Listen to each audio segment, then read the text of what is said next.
Selamat pagi pemirsa. Penangkapan Bupati Pekalongan dalam operasi tangkap tangan KPK kembali mengungkap realitas pahit tentang korupsi di daerah. Praktik penyalahgunaan kekuasaan masih terus berulang, seolah menunjukkan bahwa hukuman yang ada belum cukup untuk memberikan efek jerah. Kasus ini menjadi pengingat bahwa pemberantasan korupsi tidak cukup hanya dengan penindakan, namun juga membutuhkan pembenahan sistem politik dan penegakan sanksi yang lebih tegas. Inilah editorial Media Indonesia edisi Jumat 6 Maret 2026 dengan tema Sanksi Korupsi yang Menjeratkan. Bersama saya Jose Nicole, Anda juga bisa berpartisipasi dan berinteraksi melalui telepon interaktif kami di nomor 0215839900. Pagi ini telah bersama saya anggota Dewan Redaksi Media Group, Suryo Pratomo. Mas Tommy, selamat pagi. Selamat pagi, Jose. Apa kabar, Mas? Baik, alhamdulillah. Mas Tommy, kita baru saja diperlihatkan dengan kasus OTT yang dilakukan oleh KPK terhadap Bupati Pekalongan, yang Bupati itu mengatakan kepada KPK tidak mengerti dan tidak matang birokrasi karena latar belakangnya penyanyi dangdut. Pemakluman macam apa ini, Mas Tommy? Ya, yang pertama adalah kita prihatin karena ini kan series. Sudah ada 4 kepala daerah tertangkap karena kasus korupsi. Yang kedua adalah ini menunjukkan betapa banyak kepala daerah yang tidak paham akan tugas dan peran. Tugas dan peran. Ya, dan seperti disampaikan oleh tersangka mengatakan bahwa dia tidak mengerti. Inilah yang menurut saya menjadi pangkal persoalan. Karena itu ketika saya di Singapura kemarin saya mendukung apa yang dilakukan oleh Lemhanas. Jadi Lemhanas itu bekerja dengan Purnomo Yusgantoro Institute dan juga dengan Bayan Resources. Mereka mengirimkan 25 kepala daerah. Satu batch ya. Jadi ini sudah batch kedua, jadi sudah ada sekitar 50 orang yang setiap tahun diharapkan bisa sampai 100 kepala daerah dikirim ke Singapura untuk mengikuti beberapa program yang ada di sana, dan terutama mengenai public policy. Jadi mereka diajarkan, diberikan pemahaman bagaimana mereka membuat sebuah kebijakan dan apa sebetulnya peran dari seorang kepala negara. Sekali lagi memang ini mungkin terlambat karena mereka sudah menjadi pejabat. Tetapi ini adalah sebuah langkah yang terobosan yang harus dilakukan karena sekali lagi melihat apa yang kita lihat sekarang ini, yang kita rasakan sekarang ini, betapa kemudian para kepala daerah itu menjadikan jabatan itu sebagai tujuan yang tujuannya bukan untuk melayani, tetapi bagaimana kemudian mereka mendapatkan privilege. Ini yang disebut dalam editorial bahwa banyak para pejabat kita, kepala daerah terutama, yang menganggap kekuasaan itu adalah hak istimewa. Ya, karena itu dalam praktik yang dilakukan misalnya, karena dia punya hak istimewa, dia bisa melakukan apa saja, keluarganya yang dijadikan supplier untuk kebutuhan dari kabupatennya. Jadi hal-hal seperti ini menurut saya harus diperbaiki. Yang kedua adalah sebetulnya harus jadi pemahaman kita. Ada sebuah penelitian, Yose, yang dilakukan oleh Fakultas Psikologi Universitas Padjadjaran, bahwa praktik korupsi ini terjadi karena memang pemahaman yang keliru. Dan kalau dikaitkan dengan IQ, itu karena IQ-nya yang terlalu rendah. Ya, hasil penelitian psikologi menyebabkan orang itu berpikir bahwa korupsi itu jalan satu-satunya bagi dia untuk hidup lebih baik. Nanti kita akan banyak ini yang menurut saya menjadi persoalan terbesar yang kita hadapi sekarang. Betul sekali. Nanti Mas Tommy kita akan juga mengelaborasi dalam segmen selanjutnya ya pemirsa. Inilah editorial Media Indonesia edisi Jumat 6 Maret 2026 dengan tema Sanksi Korupsi yang Menjeratkan.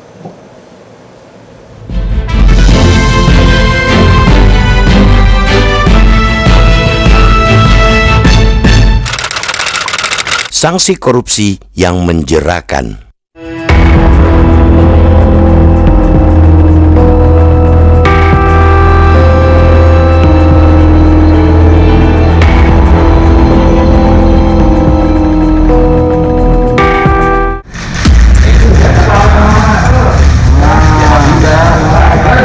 Penangkapan Bupati Pekalongan, Fadia Arafik, oleh Komisi Pemberantasan Korupsi KPK kembali menegaskan satu hal, bahwa praktik korupsi di daerah bukanlah peristiwa tunggal, melainkan gejala dari sistem politik yang belum sehat dan hukuman korupsi yang tidak menjerakan. Operasi tangkap tangan pada 3 Maret 2026 di Semarang dan Pekalongan, Jawa Tengah berujung pada penetapan Fadia sebagai tersangka tunggal kasus dugaan korupsi pengadaan jasa outsourcing dan proyek lainnya di lingkungan pemerintah Kabupaten Pekalongan tahun anggaran 2023-2026. KPK menyebut perusahaan keluarga tersangka PT Raja Nusantara Berdaya RNB menerima aliran dana hingga 46 miliar rupiah sepanjang 2023-2026. Angka ini bukan sekadar statistik. Angka ini menunjukkan jabatan publik masih kerap diperlakukan sebagai instrumen akumulasi kekayaan. Rentetan operasi tangkap tangan terhadap kepala daerah dalam beberapa tahun terakhir menunjukkan pola berulang. Setiap kali ada penindakan, publik berharap efek jera muncul, namun fakta berbicara lain. Kasus demi kasus terus bermunculan. Ini menandakan persoalan bukan semata pada individu, melainkan pada sistem yang memungkinkan praktik itu terjadi. Akar persoalan korupsi di daerah tak bisa dilepaskan dari mahalnya biaya politik dan belum demokratisnya tata kelola internal partai politik. Proses pencalonan kepala daerah yang syarat transaksi membuat ongkos politik membengkak. Ketika kursi kekuasaan diraih dengan biaya tinggi, godaan untuk mengembalikan modal menjadi nyata. Dalam konteks seperti ini, jabatan publik berubah menjadi ladang bisnis. Selama sistem pembiayaan politik tidak transparan dan akuntabel, korupsi akan terus menemukan jalannya. Reformasi sistem politik menjadi keharusan. Partai politik perlu membenahi mekanisme rekrutmen dan pendanaan. Negara juga harus berani menata ulang skema pembiayaan partai agar tidak bergantung pada donatur yang berpotensi menuntut balas jasa. Namun, pembenahan sistem saja tidak cukup tanpa sanksi yang benar-benar menjerahkan. Selama hukuman korupsi masih dipandang ringan, jika dibandingkan dengan keuntungan yang diraup, praktek ini akan terus berulang. Koruptor kerap tetap memiliki sumber daya ekonomi setelah menjalani hukuman. Tidak sedikit yang kembali hidup nyaman, bahkan tetap dihormati di lingkungan sosialnya. Karena itu, penguatan sanksi finansial melalui perampasan aset menjadi mendesak. Rancangan undang-undang perampasan aset yang masuk prioritas legislasi harus segera disahkan. Tanpa pemiskinan koruptor, pesan moral hukum menjadi lemah. Hukuman penjara saja tidak cukup jika hasil kejahatan tetap dapat dinikmati. Efek jera harus bersifat menyeluruh, mulai dari aspek finansial, sosial, hingga politik. Koruptor harus kehilangan hak politiknya dalam jangka waktu signifikan. Aset yang diperoleh dari kejahatan harus dirampas untuk negara. Lebih jauh, stigma sosial terhadap korupsi perlu dibangun kembali. Korupsi harus dipandang sebagai tindakan tercela, bukan kesalahan biasa yang bisa dimaklumi. Di sisi lain, masyarakat memegang peran penting. Politik uang tidak akan mati jika masih ada yang bersedia menerima. Rakyat memiliki tanggung jawab moral untuk menolak praktek tersebut. Selama power is privilege dan kesuksesan hanya diukur dari kekayaan materi, korupsi akan terus dianggap wajar. Kasus di Pekalongan harus menjadi momentum evaluasi menyeluruh. Penindakan oleh KPK patut diapresiasi, tetapi pencegahan melalui reformasi sistem politik dan pengetatan sanksi jauh lebih menentukan. Tanpa perubahan mendasar, operasi tangkap tangan hanya akan menjadi siklus rutin. Koruptor harus dibuat jera. Sistem politik harus dibenahi. Jika tidak, jabatan publik akan terus dipersepsikan sebagai investasi yang menjanjikan keuntungan pribadi, bukan amanah untuk melayani rakyat.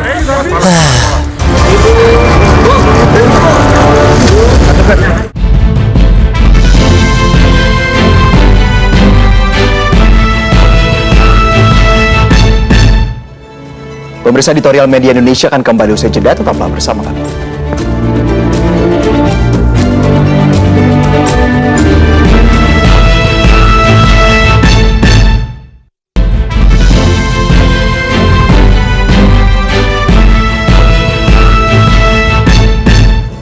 Anda kembali bersama kami di Editorial Media Indonesia. Pemirsa, kami lanjutkan diskusi terkait dengan topik pagi ini. Mas Tommy, salah satu argumen yang kembali muncul selalu klasik kalau soal korupsi adalah mahalnya biaya politik.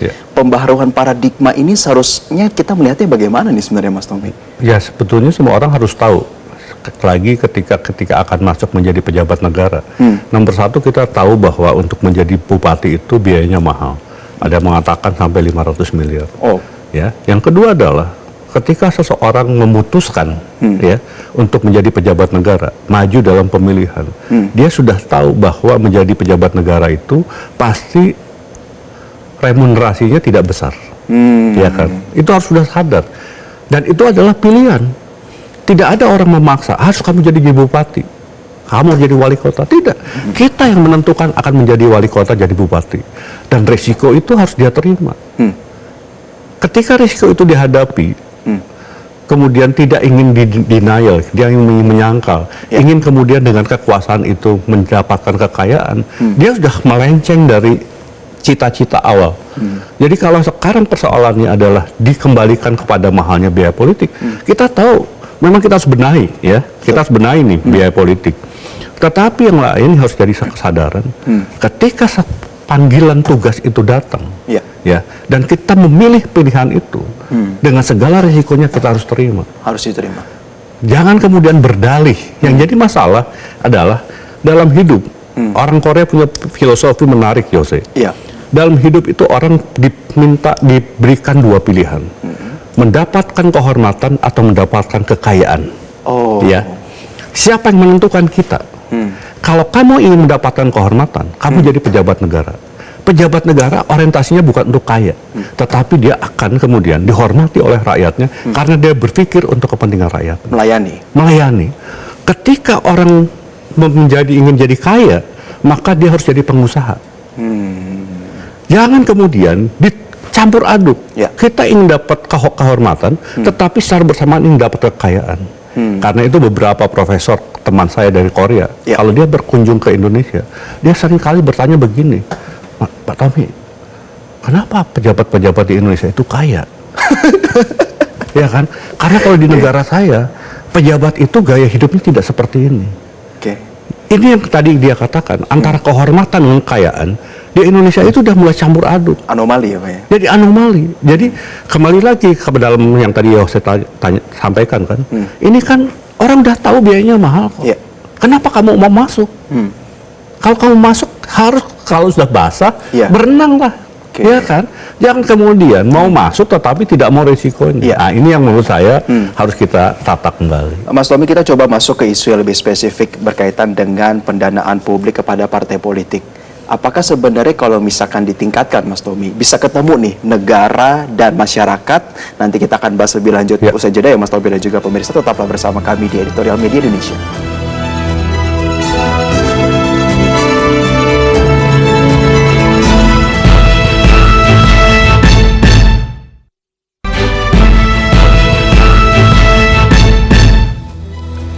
Anda kembali bersama kami pemirsa, kita berada dalam bagian akhir dari diskusi kita pada pagi hari ini, Mas Tommy, berkaitan dengan biaya politik yang mahal. Bagaimana negara hadir, tapi yang kedua juga di sisi lain, bagaimana hukuman ini juga memberikan efek jera atau mungkin bahkan ekstrim menghilangkan hak politik sebenarnya. Apakah kita melihat dua hal itu mungkin untuk berjalan bersama? Untuk jangka pendek tentunya hukum menjadi sesuatu yang penting untuk memberikan efek jera. Tetapi yang kemudian harus kita lakukan adalah yang paling mendasar, yang tadi di awal kita bahas, ya kan, orientasi pada seorang yang ingin menjadi pejabat negara harus orientasinya untuk pengabdian. Dan kemudian dengan pengabdiannya dia, maka orang akan menghormati. Karena itu dia akan cukup bangga ketika dia mendapatkan kehormatan. Jangan kemudian tergoda karena kehormatan ingin cari kekayaan. Nah, yang menjadi masalah kita dalam hidup di mana gaya hidup itu menjadi sangat penting. Ya, orang itu menjadi merasa hebat kalau dia kemudian bisa show off, penampilan, ya kan? Akibatnya seperti kejadian Gubernur Kalimantan Timur, dia ingin mendapatkan pelayanan dengan kendaraan yang tidak masuk akal, yang harganya terlalu mahal, fasilitas untuk servisnya, ya kan, gaya hidupnya tiba-tiba berubah. Ini yang menjadi masalah terbesar, ya kan, ketika gaya hidup itu kemudian jadi orientasi, lupa pada kepentingan pengabdiannya, pada fungsi pelayanannya. Ini yang sekarang menjadi akar persoalan kita. Karena itu kita harus tata ulang sekali lagi. Harus kita ingatkan, ketika Anda menjadi pejabat negara, itu adalah sebuah pilihan. Karena itu menjadi pejabat negara harus panggilan hidup dari vokasio. Dan karena panggilan hidup, dia harus kemudian hidup dalam kesederhanaan. Pejabat-pejabat harus mulai berorientasi untuk menggunakan dan memperlihatkan gaya hidup kesederhanaan. Seperti yang dicontohkan oleh Muhammad Hatta. Dan kemudian dicontohkan di banyak negara oleh pemimpin-pemimpinnya yang leading by example, menjadi teladan. Di India punya Mahatma Gandhi. Ketika beliau memimpin dan membangun India dengan gaya hidup yang sederhana.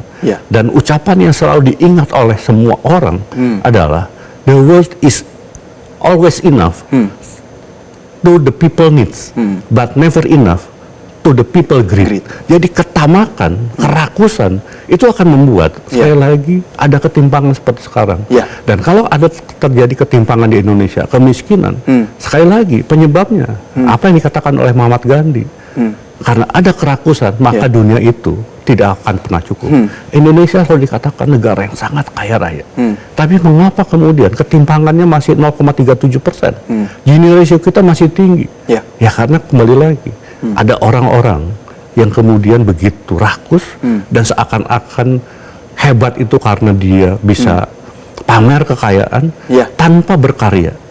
Kita harus menghargai orang yang memang bekerja keras, dan ketika dengan kerja keras itu dia mendapatkan sesuatu dan menjadi hidupnya menjadi lebih baik.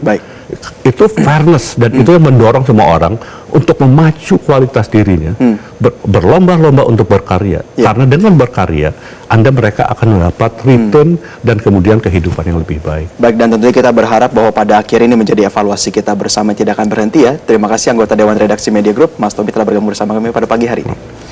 Pemirsa, kasus di Pekalongan seharusnya menjadi momentum untuk melakukan evaluasi menyeluruh dalam pemberantasan korupsi.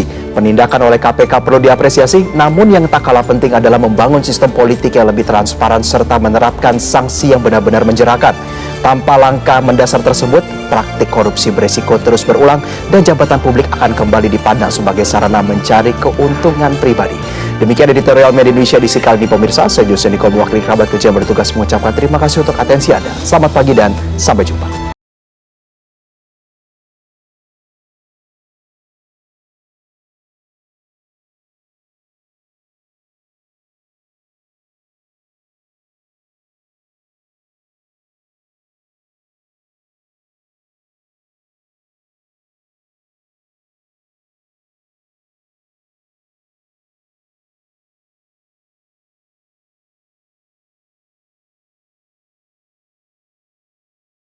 Jelajahi cara baru mendapatkan informasi. Download Metro TV Extend sekarang.